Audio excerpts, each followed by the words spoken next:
Hey pemirsa Berita Satu, apa kabar? Sudah siap untuk nonton She Magazine? Sharing and Empowering, persembahan dari VOA yang menghadirkan isu-isu yang penting bagi perempuan. Saya Vina Muhtadi dari negara bagian Maryland. Dan juga bersama saya Ian Umar di apartemen saya di Washington DC.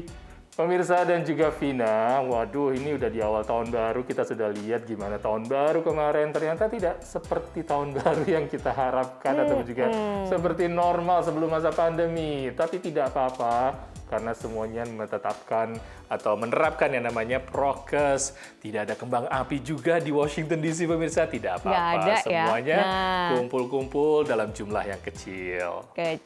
Di New York City juga, tadinya kan udah bikin rencana tuh, pokoknya kita akan bikin pesta tahun baru seperti sebelum pandemi. Ternyata datang deh Omikron. Omikron bilang, hey gue boleh ikut nggak?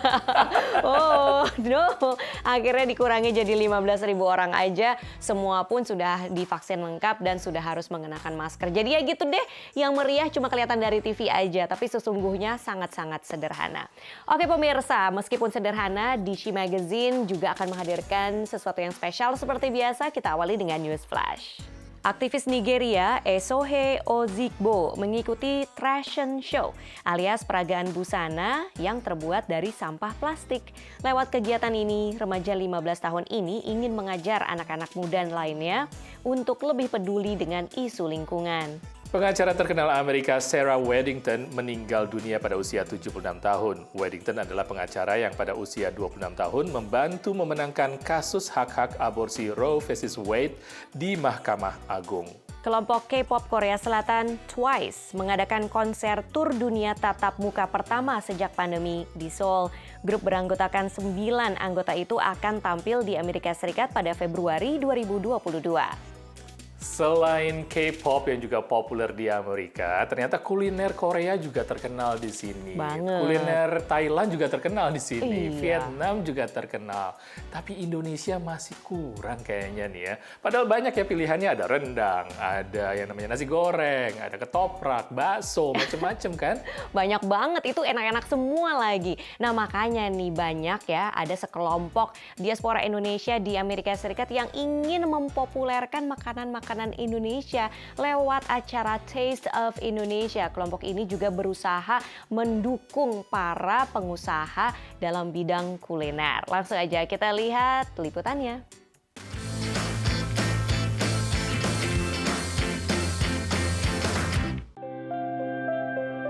Hai, nama saya Henny Minderman. Saya chef dari Dapur Ngebul dan saya memasak makanan yaitu otentik Indonesia. Hai, nama saya Yohanes Ng. I'm the chef and the founder of The Gerobak. The Gerobak itu menjual contemporary Indonesian street food. Specialty-nya kita adalah bakso. Hello, my name is Jennifer. Saya dari Nusa. Nusa itu offer handmade and unique Indonesian dessert and snack. Henny Minderman, Yohanes Ng, dan Jennifer Wong, 3 chef dengan menu andalannya malam ini menjadi bintang pada acara Taste of Indonesia yang diadakan di Berkeley, California. Taste of Indonesia digagas Angela Citradi dan Krisnawati Lim untuk mempromosikan makanan dan budaya Indonesia. And we decided that we should do this grand event to celebrate Indonesia and to introduce Indonesia to the Bay Area. So our target audience is people that like high-end dining and also people that like world culture. Itu tantangan buat kami bagaimana meyakinkan mereka untuk mau membeli tiket untuk hadir ke acara Taste of Indonesia. Dengan membayar $115 atau sekitar 1,6 juta rupiah, pengunjung dapat menikmati 5 macam makanan dari tempe goreng, gado-gado, bakso, Yeah, I like it better than pho. nasi tumpeng Padang, The rendang is amazing, chef. The rendang is so tasty, perfect, goes with everything. hingga jajanan pasar, lapis legit, ketan serikaya, dan klepon. To make it easier for the non-Indonesian community to understand what klepon, we call it Javanese mochi because it's technically a mochi, with the palm sugar filling. Total 140 pengunjung yang kebanyakan adalah warga Amerika hadir menikmati makan siang atau makan malam. I think today we nailed it. Makanan yang di return hampir semuanya habis. So saya berasumsi kalau pengunjung suka. Patrick Chu menyukai makanan yang disajikan serta seni budaya Bali yang dipentaskan. I think it's a good introduction.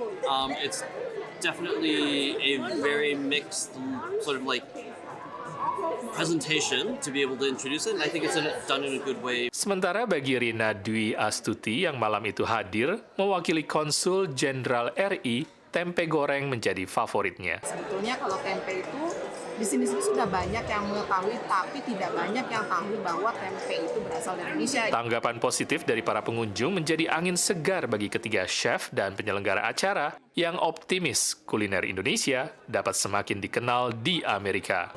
Untuk kedepannya, Taste of Indonesia ini kami harapkan bisa menjadi platform bagi para usaha UMKM atau small business di Bay Area untuk build the foundation buat keep shining the light of Indonesian business here in the Bay Area or in United States. Semoga makanan Indonesia bisa dikenal oleh masyarakat Amerika, terutama di Bay Area. Dari Berkeley, California, Zulfian Bakar, Andri Tambunan, Nia Iman Santoso, VOA. Di tayangan tadi ada The Gerobak juga, jualan bakso. Waktu itu pernah ya dan juga pemirsa, saking aku lagi ngidamnya pengen makan bakso, aku order lah itu bakso dari The Gerobak yang mana datangnya dari negara bagian California di sebelah barat Amerika, dikirim ke Maryland di sebelah timur Amerika tuh. Coba, jauh banget. Demi bakso ya, diterbangkan itu bakso dari California sampai ke mana Maryland tadi. Iya. Waduh, tapi saya juga bangga tadi ternyata dua dari chef tadi adalah wanita-wanita atau perempuan-perempuan chef Indonesia untuk memajukan kuliner Indonesia di Amerika. Dan pemirsa, She Magazine akan kembali setelah yang satu ini.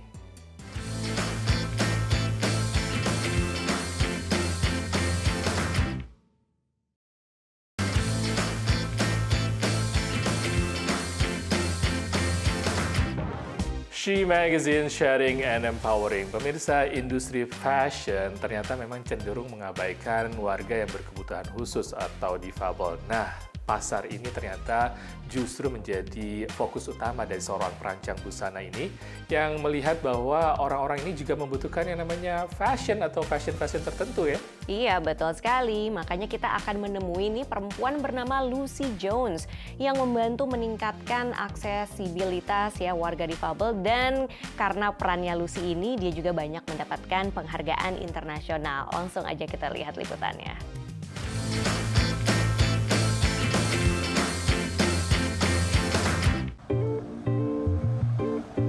Sejak kecil, perancang busana kelahiran Wales, Britania Raya ini tertarik pada fashion setelah orang tuanya membelikan mesin jahit. When I was 19 years old, I was really feisty, fiery, brave. I thought moving all the way to New York from Wales, where there are more sheep than people, I wanted to be the next big designer that was going to have these glamorous runway shows. I was never thinking about disability. I was never thinking about, underserved people. Industri fashion global umumnya hanya melayani warga tanpa kebutuhan khusus fisik. Tapi Lucy Jones ingin melakukan sesuatu yang spesial. I started talking with a family member who has cerebral palsy, and he said, wouldn't it be great if things were more accessible? Doing a pair of shoes independently and things I had never thought about. Lucy memikirkan berbagai cara untuk mengubah hidup warga defabel lewat baju, agar mereka lebih gaya dan mudah memakainya. Ia melakukan survei di media sosial. Salah satu responden Lucy adalah Brianna, yang lalu menjadi modelnya. We were in a cafe and we were sitting down and she just pulled the product out of a bag to show me, and it was emotional for me because I've been so used to growing up and being a person with a disability kind of being ignored by the world and by fashion. Koleksi pertama Lucy Jones dirilis 2015 bersamaan peringatan 25 tahun Americans with Disability Act, undang-undang yang melarang diskriminasi dan membuka akses bagi warga berkebutuhan khusus di Amerika. Salah satu tantangan warga berkursi roda adalah bergerak sambil membawa minuman. Maka Lucy membuat pemegang gelas dan tas khusus. Just regular purses, you know, like trying to like just throw it over your shoulder, and every time I'm rolling, it's just falling down like into my chair. And after that event, a number of people from the audience, investors, just said, I want to invest. Lucy Jones has just been named as one of the world's brightest entrepreneurs. Women's Designer of the Year is Lucy Jones. Karya Lucy dipamerkan permanen di Museum of Modern Art MoMA, New York, dan di usia 26 tahun, ia telah meraih berbagai prestasi dan penghargaan berkat inovasinya untuk warga difabel. Dari kota New York, VOA. Selamat ya untuk Lucy ya, and thank you juga untuk peran dan kontribusinya terhadap warga difabel. Dan pemirsa, perhatian untuk kelompok yang satu ini juga diberikan tidak hanya dalam bentuk misalnya tadi lewat fashion gitu ya, tapi ada juga dalam memberikan pelatihan dan juga lapangan pekerjaan. Program-program seperti ini sangat dibutuhkan karena menurut data statistik dari Biro Tenaga Kerja Amerika, hanya sekitar 17,9% dari total para penyandang atau difabel di Amerika yang mempunyai pekerjaan atau bekerja, dan program ini justru menjembatani kesenjangan tersebut.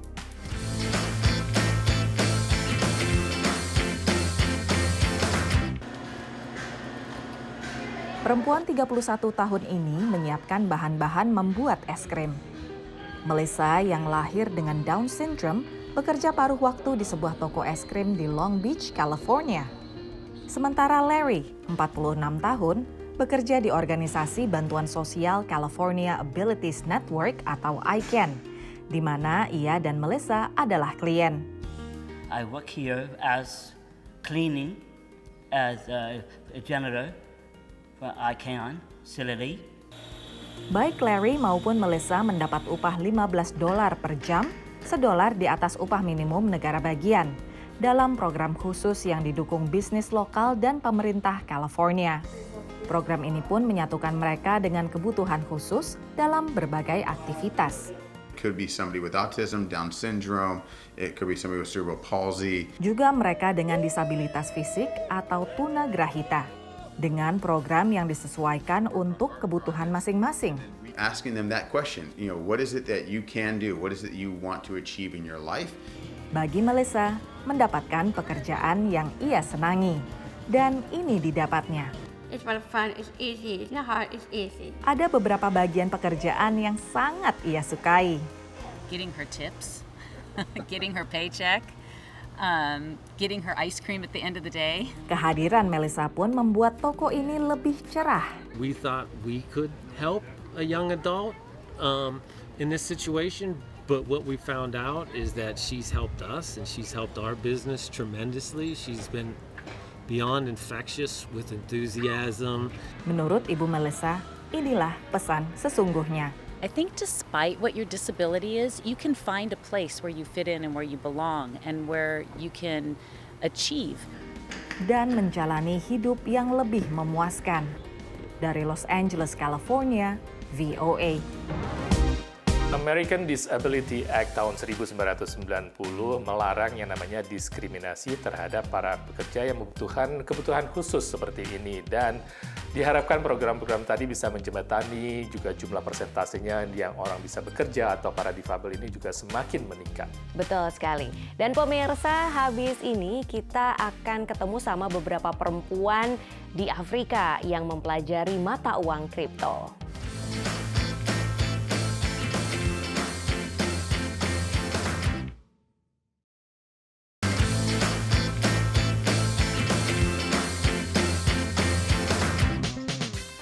She Magazine Sharing and Empowering. Pasti di antara pemirsa sudah mulai akrab nih dengan istilah blockchain atau cryptocurrency. Saya juga sudah familiar dengan istilahnya meskipun sampai sekarang belum tahu cara kerjanya jujur aja. Tapi beberapa perempuan di Nigeria malah sudah lebih dulu nih, mereka udah tahu karena mengikuti pelatihan yang diberikan di sana. Pelatihan ini diharapkan akan membantu peran serta para perempuan di bidang teknologi seperti ini karena hanya mencakup saat ini sekitar 20% dari total para pekerja di bidang teknologi seperti ini yang dilakukan oleh perempuan. Dan pelatihan ini memang diberikan kepada mereka agar mereka bisa terus mengembangkan diri mereka.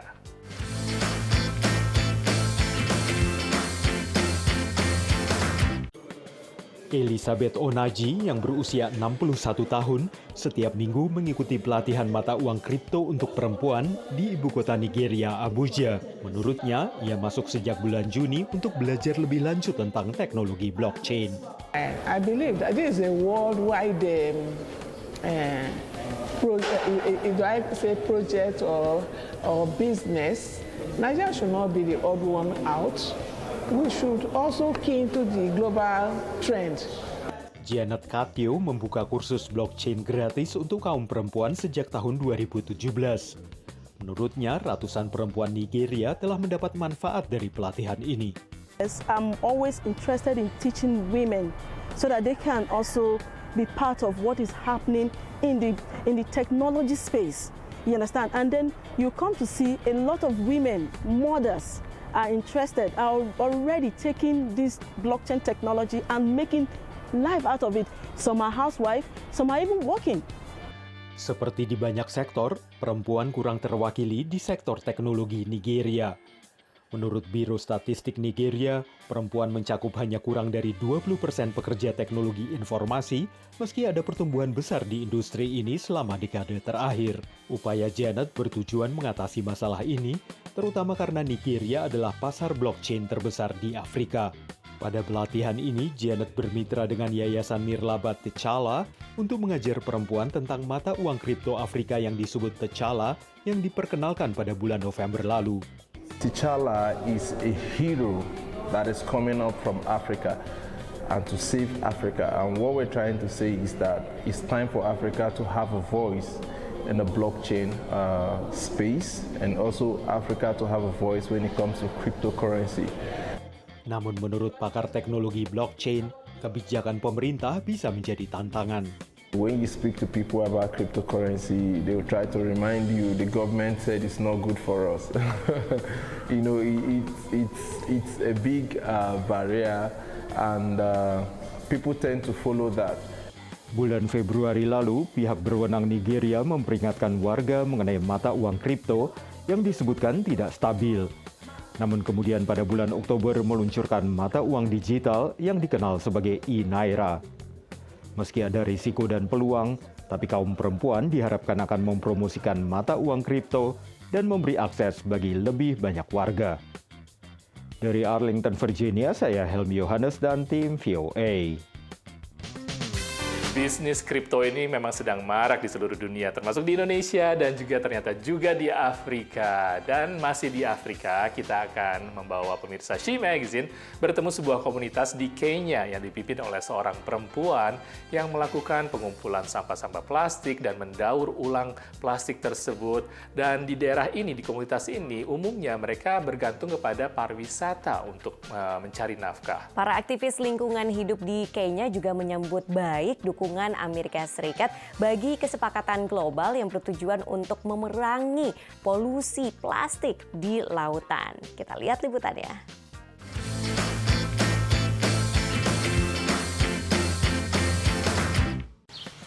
Gunungan sampah plastik yang dikumpulkan di pesisir pantai Watamu di Kenya ini menunjukkan seriusnya masalah polusi plastik laut di kawasan ini.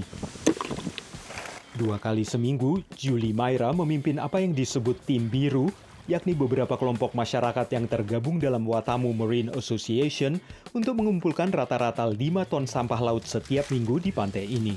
It is sorted to be able to identify the items that can be recycled from it, and these such as plastic, glass, metals.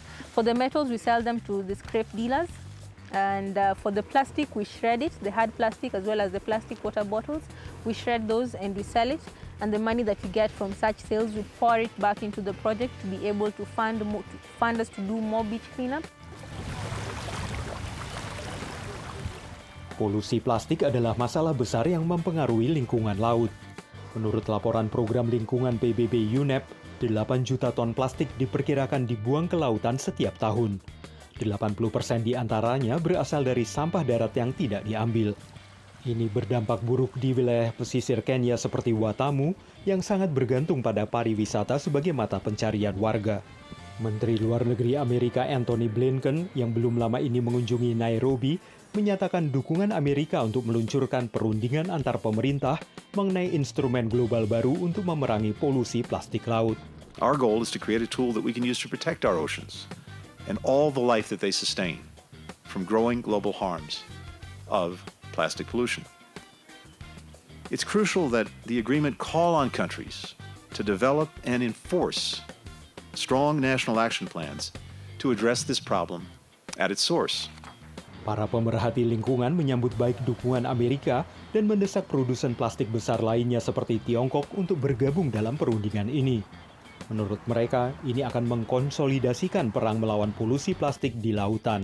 The US is one of the biggest polluters and also producers of plastic. And them coming on board on this, it shows a sign of leadership and them having not to lead just in terms of pollution and production, but also in terms of joining in the solution is quite significant.